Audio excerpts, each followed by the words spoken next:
নমস্কার বন্ধুগণ, আমার সাথে ঘটে যায় খুব বড় একটি স্ক্যাম।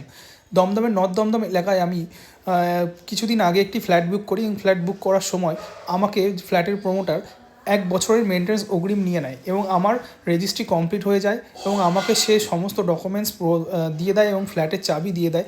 এইবার রেজিস্ট্রি হওয়ার পরে সে আমাকে বলে যে আমার মেইনটেন্যান্সটা নাকি প্রিভিয়াস ১ বছরের মেইনটেন্যান্স হিসেবে ধরা হবে এবং আমাকে আরও ৭ মাসের মেইনটেন্যান্স এক্সট্রা দিতে হবে। তো এইটা একটা স্ক্যামের শিকার আমি হই। আপনারাই বলুন, এরকম কি কোনো নিয়ম আছে যে মেইনটেন্যান্স অগ্রিম দেওয়ার পরেও আবার আমাকে মেইনটেন্যান্স দিতে হবে? এই সম্বন্ধে একটি বিস্তারিত ভিডিও আমি আমার চ্যানেলে এনেছি। এই ভিডিওতে পিন করে রাখলাম, আপনারা চাইলে স্ক্যামটির সম্বন্ধে অবগত হতে পারবেন এবং আপনারা সবাই এই ভিডিওটি দেখে বুঝতে পারবেন যে কীভাবে ফ্ল্যাটের প্রমোটাররা মানুষের সাথে স্ক্যাম করে। এবং আপনারা নতুন ফ্ল্যাট বুকিং করার আগে অবশ্যই কিন্তু ফ্ল্যাটের প্রমোটারের থেকে মেইনটেন্যান্স সম্বন্ধে ভালো করে জেনে নেবেন এবং লিখিত একটি রিসিপ্ট নিয়ে নেবেন, তবেই ফ্ল্যাট বুক করবেন, নচেত নয়। যেটুকু যা দেওয়া